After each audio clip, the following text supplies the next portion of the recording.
Original report இல்லை, கடத்தலுக்கான புகார் இல்லை, மிரட்டல் செய்தவர்கள் யார் என்று தெரியாது. அப்படி இருக்க இந்த நீதிமன்றம் உங்கள் வாய்மொழியை மட்டும் நம்ப வேண்டுமா? வக்கீல் சார், இன்னைக்கு என் மனசாட்சிக்கு பயந்து நான் இங்க வந்திருக்கேன்.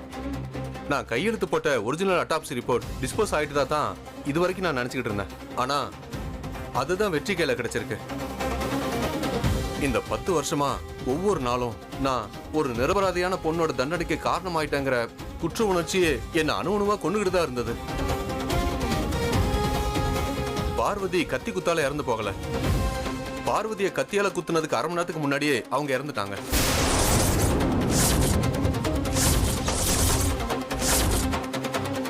கடுமையான விஷத்தோட தாக்கத்தின் மூலமா தான் அவங்க இறந்திருக்காங்கிறது உண்மை உண்மை உண்மை.